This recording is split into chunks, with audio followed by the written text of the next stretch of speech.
ঈদের দিন কোলাকুলি করাকে কেউ বলে সুন্নত, কেউ বলে বিদআত। কোনটা সঠিক? উত্তর হচ্ছে যে এখানে একটু আলোচনার বিষয় আছে। আশা করি পুরো আলোচনাটি ধৈর্য সহকারে শুনবেন। ঈদের দিন প্রিয় নবী সাল্লাল্লাহু আলাইহি সাল্লাম এবং সাহাবারা কোলাকুলি করেছেন এই মর্মে কোনো হাদিস পাওয়া যায় না বা সাহাবাদের আমলের মধ্যেও পাওয়া যায় না। তবে কোনো সাহাবী সফর থেকে ফিরলে যদি প্রিয় নবী সাল্লাল্লাহু আলাইহি সাল্লামের সাথে সাক্ষাৎ হতো, তো প্রিয় নবী সাল্লাল্লাহু আলাইহি সাল্লাম তার সাথে মুআনাকা করতেন। এমনকি সাহাবাদেরও একই আমল ছিল। কোনো সাহাবী সফর থেকে ফিরে আসলে যদি অন্য সাহাবাদের সাথে মিলিত হইতো, তখন তারা একে অপরের সাথে মুআনাকা করতেন। হাদিসের কিতাব আল মুজামুল কাবীর, সেখানে হযরত আনাস রাদিয়াল্লাহু আনহু থেকে হাদিস বর্ণিত আছে। তিনি বলেন, কানা আসহাবুন নবী সাল্লাল্লাহু আলাইহি সাল্লাম ইদা তালাকাও তাসাফাহু।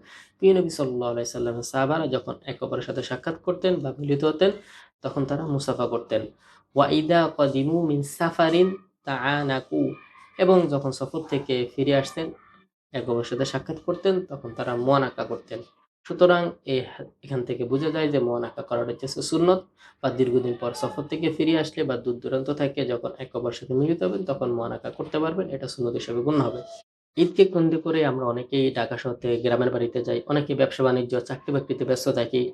ঈদকে কেন্দ্র করে আমরা নিজের গ্রামের বাড়িতে যাই, কিংবা অনেকে আপনার প্রবাসে থাকি। ঈদকে কেন্দ্র করে নিজের আত্মীয়স্বজনের সাক্ষাৎ করার জন্য আ বাড়িতে আসি। আর দেখা যায় ঈদের নামাজ পড়তে গেলে সকলের সাথে বন্ধু-বান্ধব, আত্মীয়স্বজন সবার সাথে একত্রে মিলিত হই।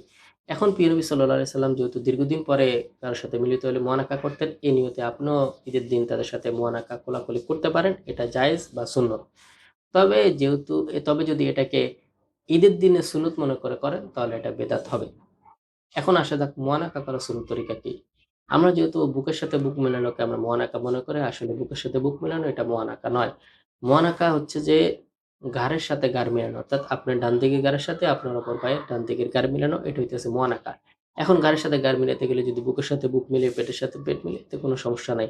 মূলত ঘাড়ের সাথে ঘাড় মেলানোটাই হচ্ছে মুআনাকা। সুতরাং আমরা বুঝতে পারলাম, যদি ঈদের দিন কোলাকুলি করাকে আপনার সুন্নত মনে করি, তাহলে অবশ্যই বেদাত হবে।